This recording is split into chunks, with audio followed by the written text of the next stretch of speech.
Tara, would you do a roll call for us, please?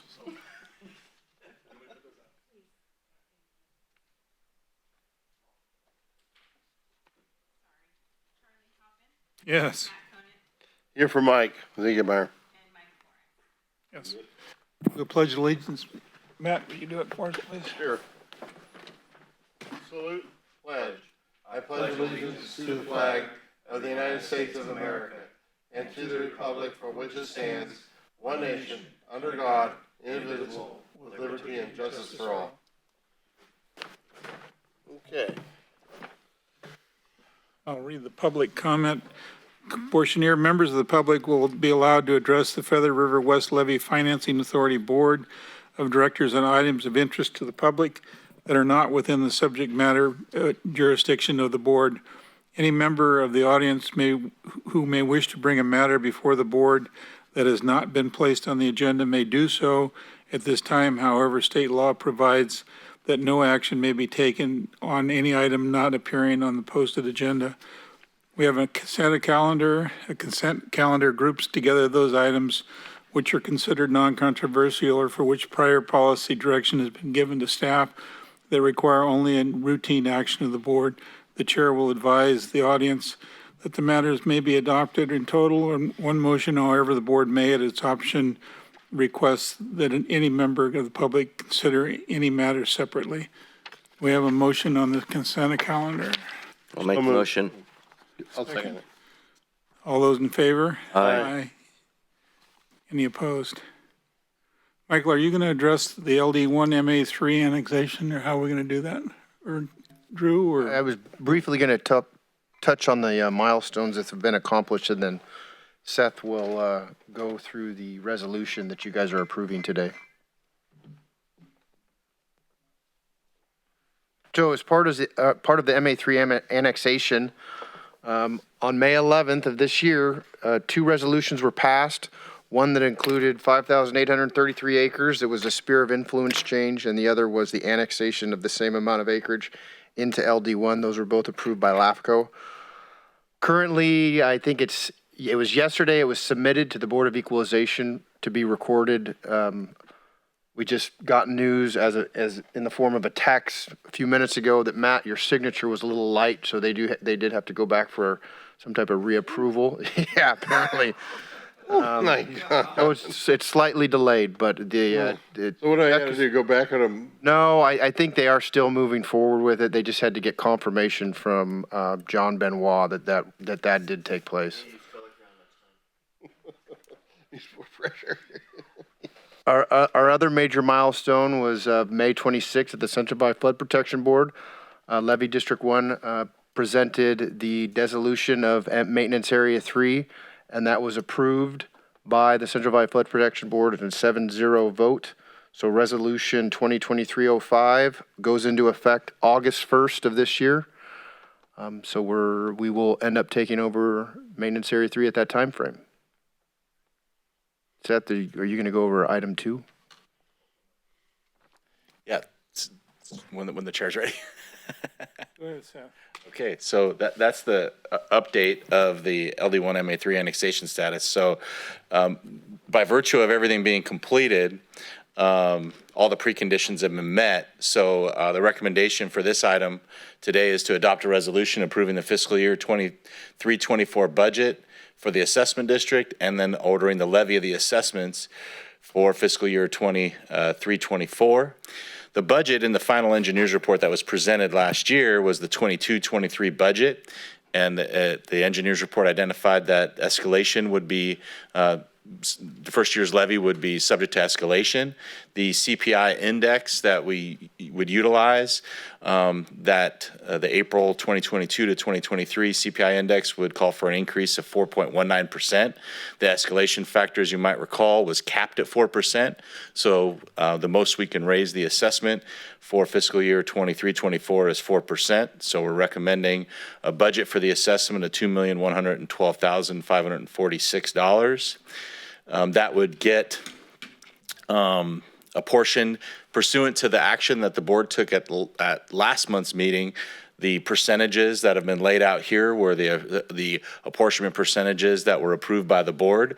So when you take that $2.1 million escalated budget, net the agency funded portion, the property taxes that would flow to LD 9, the net levy for 23-24 is $2,012,566.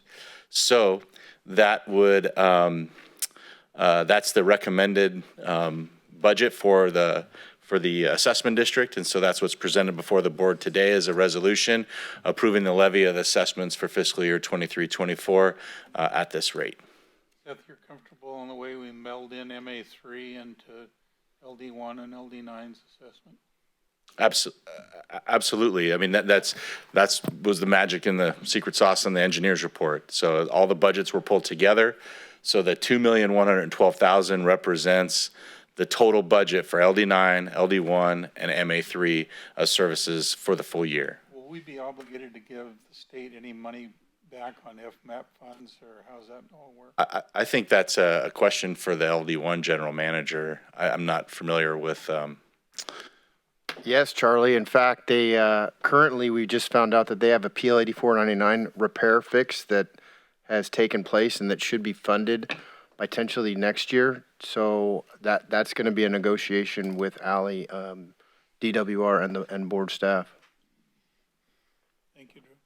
Oh, one thing I did want to point out in the board packet, one of the slide this table that was in the board packet had a very slight error on the percentages that just subtotaling errors. So this is slightly different. It's the same budget. It's just the apportionment between LD1 and LD9 was off a little bit, but this is corrected here on the screen. Are we waiting for a motion? Yes. I'll make the motion. I'll second. All those in favor? Aye. Any opposed? Thank you, Seth. All right, I will transmit this information to Wildan so that they can order the levy. So I got a question. When does MA3 just disappear and it's LE1? August 1st. Okay, thank you. I think that's right, isn't it? Yeah. August 1st, isn't it, Drew? Yes, I think technically it's July 31st at midnight. More or less August 1st. Which would be August 1st at midnight. Michael, are you going to give the Sabufka services update, or Seth's going to do that as well? Getting those to chair. So the last item that's been kind of out there was just the JPA Treasury, and I know that's something that we're working on, that Drew and I have been coordinating on. Now that we get the levy submitted to Sutter County, if there's a need for any action by the board, we'll call a meeting. But I don't think there will be a need for any further Frwlfa board meetings for a while, at least until presumably we would need any deal with an audit next year or anything like that, or the next year's levy, or any other actions related to. Trying to think of what they might be. Nothing's coming to mind right now. So Charlie and I don't need to arm wrestle anymore for money? No. This was basically the culmination of the full effort, is getting the levy on the roll. If there's a need to coordinate with the treasurer of the county and establish a fund and enter into an agreement to kind of like a banking agreement, then we would need to do a quick action with this board. But at this point, I don't see anything. And so in terms of where we sit with our budget, there was a $750,000 services agreement. We're at $667,000 of cost to date, leaving $82,000, and that's pretty close to. That's more than what we expect the administrative expenses of the budget, of the administrative expenses of Frwlfa to be for the next fiscal year. So we should hopefully land the plane with gas in the tank, so to say. The wheels will be under the wings and the gas in the tank as well. And so when, in July of 2024, when the repayment starts for Sutter Butte, but at that point you'll have had a full year's of assessment apportion. So I think we're sitting in a good position right now for Frwlfa to go another year of administration with this remaining budget, and then we'll calculate what the repayment is going forward after that. Know if something comes up, I'm not going to be here on August 16th. We definitely, I don't see a scenario where we would need any action by this board prior to then. But When we do receive the funds, the first installment, which comes in December roughly, Yeah, January typically. Based on last month's agreement on how it's divvied up, is that a ministerial action that staff can go ahead and approve a journal entry to divvy those funds accordingly, or does it come back to this board for them to approve the journal entry?